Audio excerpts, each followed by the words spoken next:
Hey guys, and welcome to the latest episode of Johnny Talks.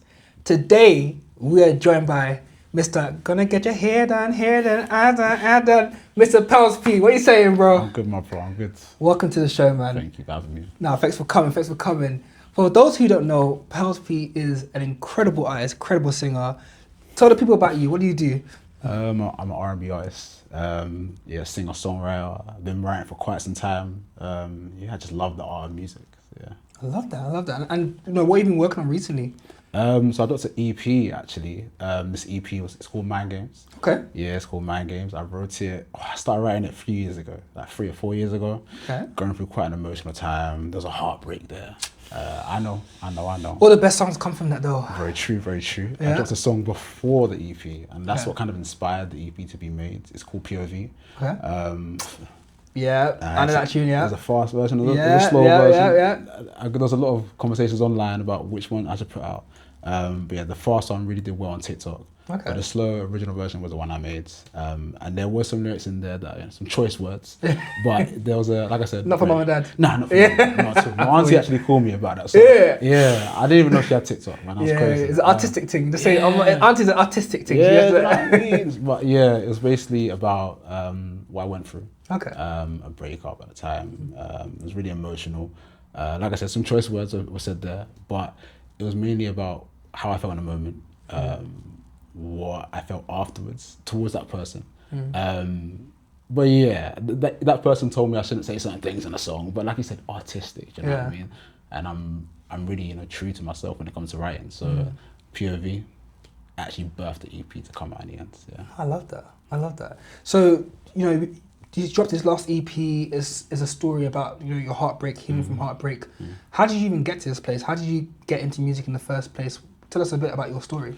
So yeah, I started writing songs when I must have been 10 years old. So primary school to secondary, like year 7, year 6 at that time. Nursery rhyme rhythms. Yeah, you know. So my auntie and uncle, during that summer of year 6 to year 7, when I was 10, 11 years old, they met in a church. Okay. So like classic church romance story. Uncle played the drums, auntie sang in choir. They had a room in their house, and I spent the whole summer just writing songs basically. That's where I started writing music. My love for music started. I started enjoying it. Before then it was mainly camp rock, Disney Channel, Jonas Brothers. Just enjoying, what's on TV. Yeah. And after a while I started to realize, what, I could sing about what I'm feeling. And it became more of a storytelling thing, what I'm feeling in that moment. So yeah, that's what I say it started. I remember camp rock. Do you know what's so funny? I remember camp rock was one of the main things that got me to play electric guitar. Really? Yeah, man. I remember I must have been primary. I'm a couple of years, a little bit older than you, but don't watch that. But I remember it must come out when I was in primary school, and in secondary school. I want to say secondary school. Yeah. And I remember like the year after, I begged my dad for guitar lessons. I begged him, so he bought me 6 months of guitar lessons, and I learned what's that song? I'm burning up with you. I learned that straight away. Honestly. Jonas Brothers, hit me up. It's even funny you say that as well, actually. I asked my parents to start doing keyboard lessons after listening to, watching camp rock. And I did keyboard lessons for like 2-3 years. Yeah. Then a violin as well. Can I play either one of those instruments to this day? No. But that's where, it stemmed from. Quick YouTube thing, to be fair, there's some old YouTube videos out there of me playing. Are we going to shamelessly plug? You can't find that stuff. I guarantee you. Listen, if you're watching this, I will give you a £10 Amazon voucher because the budget is, I will give you a £10 Amazon voucher if you comment below Pels P's YouTube links. Hey. That'll bring me a lot of pleasure. That'll bring me a lot of pleasure. At all, but if you want to find it, you can try to find it. So you got this amazing new projects out. You told us a little bit about your history. You're also a songwriter. You write everything, don't you? Yeah, all myself. Tell us a bit about your process about writing and how you get an idea from pen to paper. Yeah, songwriting is an interesting one. It wasn't until a couple of years ago that I really deep. I am a songwriter because in my mind when I was quite a teenager, I just thought, okay, cool. If you sang songs, you write your songs.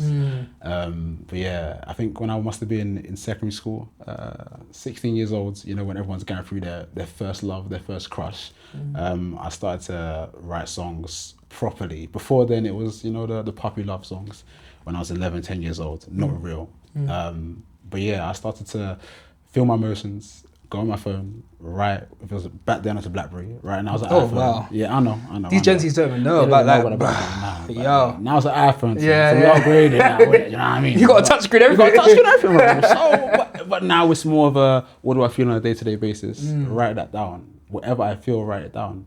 For me, songwriting is a part of my day. I want to say that, other than eating, songwriting, right? It's every day. With the Cocoa Pops. Yeah, bro, you know what I mean? Back then it was Cocoa Pots, right now it's the cheeky little rye bread, avocado. Yeah, man. Okay, you upgraded. Healthy. Avocado and them things. Yeah, man, avocado toast. You know what I mean? A little prep manger. Listen, he's a matcha brother, you know. Yeah, I didn't say that. Yeah. I didn't say all that. I thought you were sophisticated. I was trying to help you. Levels. I ain't got that yet. I ain't got that yet. I got you. But yeah, with the songwriting thing, I'll say from when I was young till now, it's become a daily thing that I do. Some days are better than other days. If I'm feeling a very strong emotion, I definitely write it down. With the EP, what I realized was that I feel certain emotions higher than other emotions, you know, and that's the kind of music I put out. Unfortunately, it's a bit on it can be sad, sometimes it can be happy, do you know what I mean? But it's the whole idea of my sound, RnSoul, is that you don't neglect any of your feelings, that some form of feeling, some form of your soul is invoked in the song. So going through a heartbreak, going through a breakup, all that stuff, if I wrote about it in a song, a lot of it can be true. Some parts might be, you know, I'm just putting it in there, so, you know, don't watch the lyrics, everybody. But a lot of it is me actually feeling something and saying, oh, if X, Y, and Z on the street has felt that same emotion, which 9 times out of 10 people have, they're going to connect with it. And I remember when I first dropped that POV song, somebody messaged me straight away like, oh, I'm so happy you dropped this song, it means so much. And obviously, again, it's about a breakup, so a lot of boys messaged me saying, oh yeah, I've gone through the same thing. And then what's funny, on the EP, at the end of the EP, there's a song called Someone.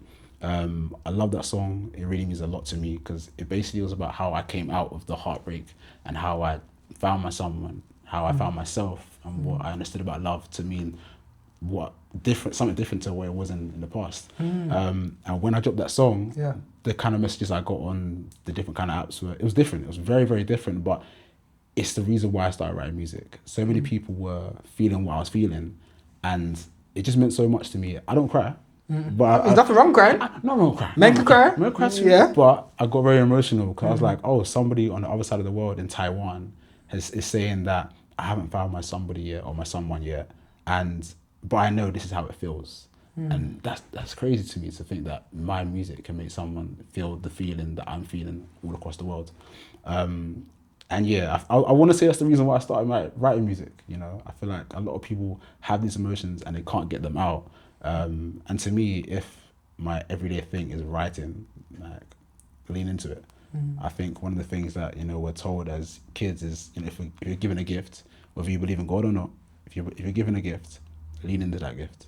You know, master it, work on it every single day. And that's what I try to do. It's not a thing that I write songs because, you know, it's fun to do. I write because it's a part of my day. Yeah, if I feel something, I'm going to write it down. And, you know, if it hits, it hits. And hopefully more hits come. Yeah, we'll pray for you, bro. Honestly, boy, I'm hoping so. I'm hoping. No, that's amazing. I think, you know, recording this show has been so powerful because there's so many different types of creatives that we've got coming up. Make sure you like and subscribe.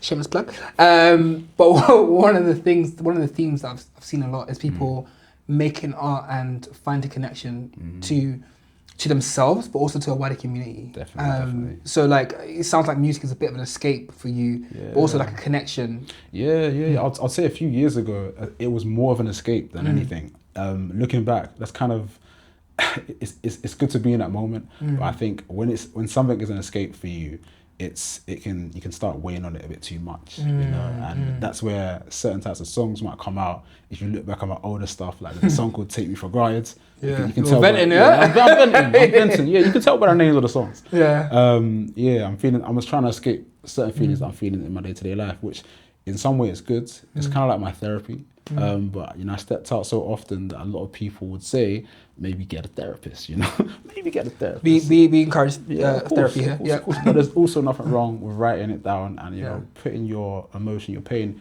into your art. So that's what I really tried to do. But yeah, it went from being an escape to it being something that I felt natural doing, and I felt joy doing it. At some point when I was younger and I started writing music, it was about joy. And then somewhere along the way, it went into the pain, it went to the escape, which is okay. And that's a part of my sound, RnSoul, that I think not a lot of artists, not a lot of big labels are pushing out. It's like, what's the numbers gonna be? And that's fine. But at the end of the day, it's like, what is the artist trying to convey in their songs? And who can connect with those songs too? So yeah, sometimes it might go into the escape bit, which is fine. Like I said, I still feel the emotion, but we're human. Yeah, exactly, we're human. But also as well, sometimes come back to yourself, feel everything, and sometimes those feelings can be positive as well, and that's okay. I love that. And now you're in this place, you're in this season where you've healed a little bit, and I feel like healing isn't a destination, it's a journey. How do you feel like you're approaching your art in a different way? I think I'm tapping into where I first found the love of music, and that's again 80s music, 90s music. Oh, tell us some artists. You got your Kurt Franklins in there. Oof, yes. Yeah, you got your Phil Collins in there. Oof. You got your Jodeci's in there. You got your Joe as well. Okay. Yeah, some deep cut guys. Yo, these guys got his music knowledge a lot, yeah? I'm gonna say Aubrey Graham and Justin Bieber as well. Shout out Canada. Small things there. But yeah, the true love of my music from back then was the ballad type of songs. Okay. And I think in today's day and age, when you hear a hit song, a song that's in the top 40s, it's not usually ballads. In the last 2-3 years or so, we have been hearing some artists that are putting out some ballad songs that are hitting the charts, and it makes me so happy, if I'm being honest, because I feel like with a ballad type of song, the artist is really digging into something deep, and especially if they wrote that song themselves, they're able to convey something that words can't describe. You can't even see it sometimes. It's inside. It evokes something that words can't, bring out of you. So yeah, I think with my writing nowadays, I try to lean more into what I truly love doing and singing about, which is, love, the fear of love, the pain of love, every day, everyone's daily life, but in ballad form. So that's, taking the listener on a journey that I think, again, we are missing sometimes when it comes to music, and just trying to get back into that, if I'm being honest. I love that. Bro, I love that so much. So we've gone through this journey of finding your love for music, heartbreak, healing from that. What's next for you? What's next for me? A couple singles, my boy. Hopefully a couple singles. Yeah. Like you said, I'm on the other side of things now. So, I'm trying to progress, develop the art itself. So yeah, I've got a few singles coming up this year. Are we allowed any more information just this year? This year. Okay, cool. I won't push. To be fair, there's a few songs that a couple of my fans have been pushing for, and I do this thing on the internet where I like to tease a lot of songs. I know, my fault. But yeah, I'm eventually trying to get all the songs that I teased a couple of years ago out, because it evokes a lot of emotion when people are listening to it. So yeah. You can't say too much. Yeah, I was thinking, can I say the song? Management in the audience watching me right now, like, bro, we got a whole rollout plan. I know. I don't want to get you in trouble. Hopefully soon. Yeah. No, I love that, bro. Thank you so much for coming on, man. Of course. Where can people find you? Where can people connect with you? All social media apps, Pels_P, TikTok, RnSoul, of course, the sounds, and yeah, Spotify, Apple Music. I'm there, Pels P. Oh, what? In fact, one more thing before you leave. If there's 2 tracks you think people should listen to you for, what should it be? Ooh, Out of the Blocks, Someone, of course, that's the one. Like I said, I hear to understand myself a bit more in that song, so take it in. And maybe Tender, that's another song on the EP as well. That song's a bit more upbeat. A lot of people seem to vibe to that song a bit as well. It's got a bit of an Afro feel to it too. So yeah, upbeat songs on the healing side of things. So love that. My bro, thank you so much. Of course I will. Guys, make sure you like, subscribe, tell all your friends, tell your mum, your dad, your cat, your dog. Johnny Talks. Peace. Love me up till the sun comes down. I never want to see you frown. Catch Get your nails done, hair done, your brows done. And baby, where you come from, you know that you my someone. I know you